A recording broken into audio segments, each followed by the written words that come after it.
Greetings, everyone. This is the Gardening Snail of Livingston, California, just trying to keep the community informed with a little added perspective along the way. In our previous video, we looked at the Amenities Fund and 3 different Community Facilities District funds.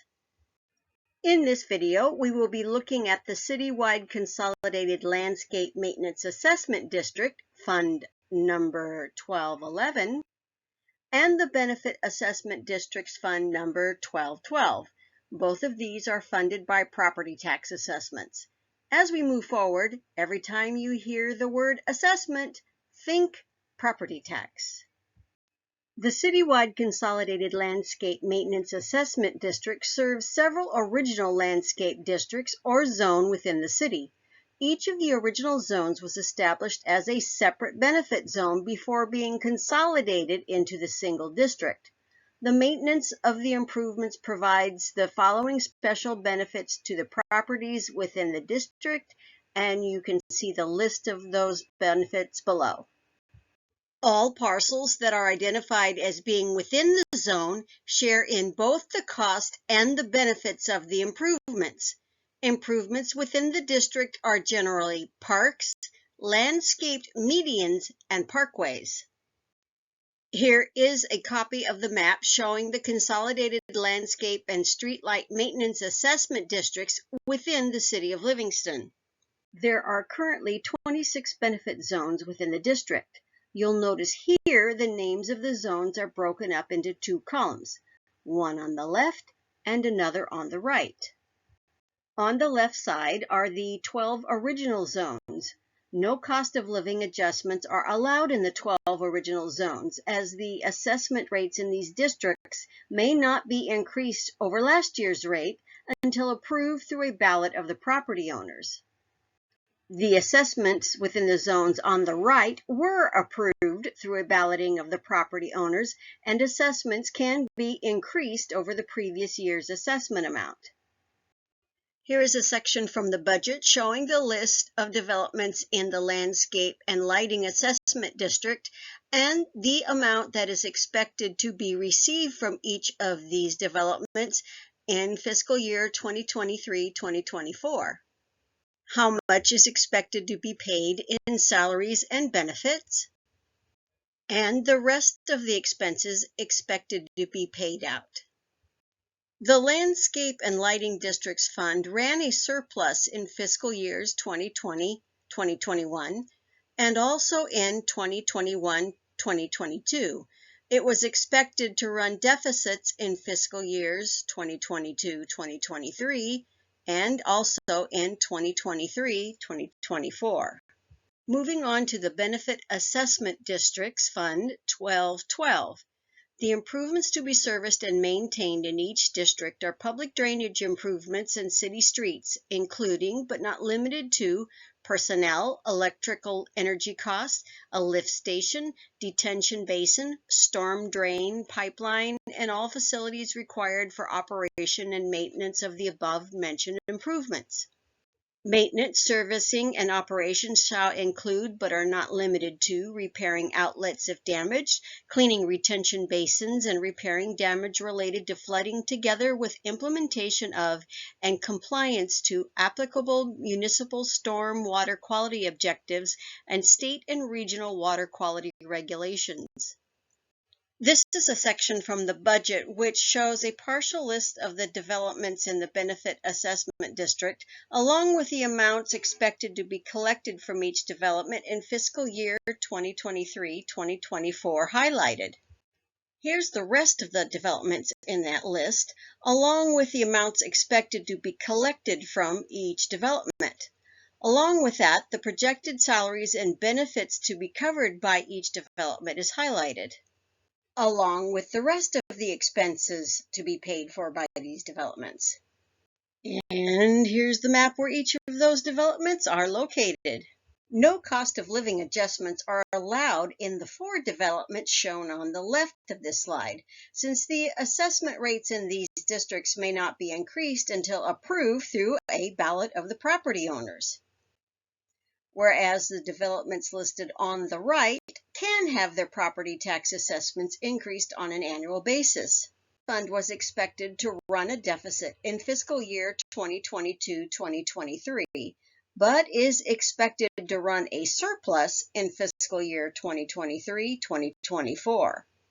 So now that we have talked about the landscaping and lighting district and the benefit assessment district, let's see how much money is supposed to be available in those funds for future use at the end of this fiscal year, which ends on June 30th, 2024. While we're here, we might as well look at the numbers for the Community Facilities District 2005-1. And just to refresh your memory, here is a map that shows which areas of town are included in the Community Facilities District number 2005-1. Let's start with the landscape and lighting districts, beginning the fiscal year with an estimated balance of $1,564,483. And ending with a lower balance of $1,272,726. The Benefit Assessments District, estimated to begin the year at $129,044 and ending the fiscal year with $163,678 in the fund. Community Facilities District number 2005-1 was estimated to begin the year with $1,738,107 and ending the year with $1,986,481. In other words, a growing surplus.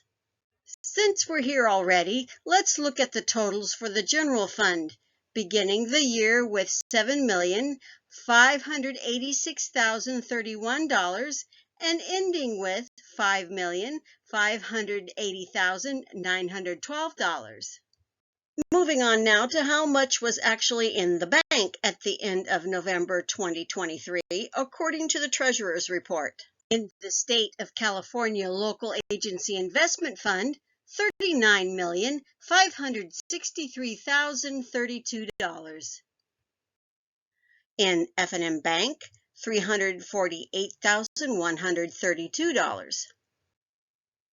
For a grand total of cash and investments in the amount of $39,911,165. The average daily balance in F&M Bank for the month of November was $713,647 per the bank statements. Now that we have looked at how much cash was in the bank as of the end of November 2023, let's take a look at how much of that cash belonged to the general fund and for other funds we've talked about.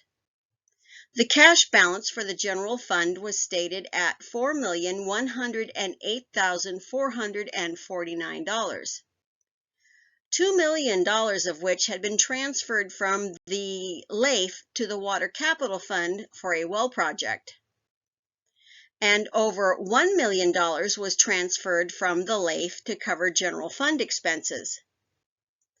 Looking at the Community Development Fund, the deficit was reduced by almost $300,000, which could be due to either a reimbursement from a planning grant and/or transfers from the general fund.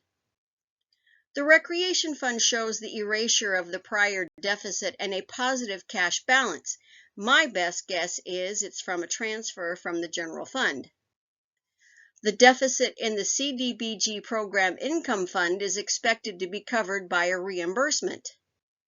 There will be a transfer from the LAIF to cover the checking deficit in the Abandoned Vehicles Abatement Fund.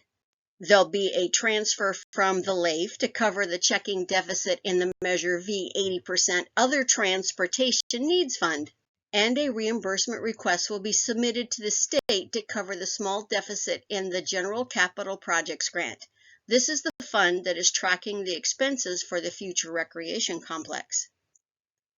There will be transfers from the LAIF to cover accounts payable and payroll expenses in the Livingston Family Apartments Community Facilities District, the Landscaping and Lighting Assessment District, and the Benefit Assessments District. The November 2023 total for the community's facility district is $1,677,451.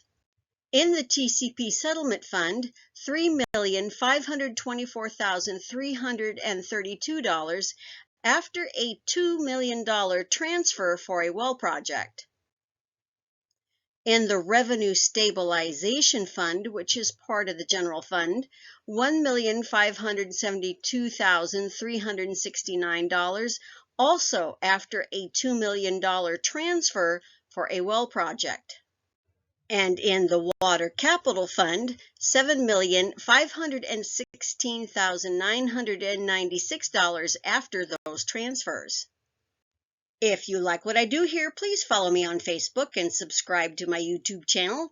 And remember, editorial content is my own as a long-term resident of Livingston and does not represent the views and opinions of the City Council or the City of Livingston itself, and does not hold itself out to be any kind of legal advice.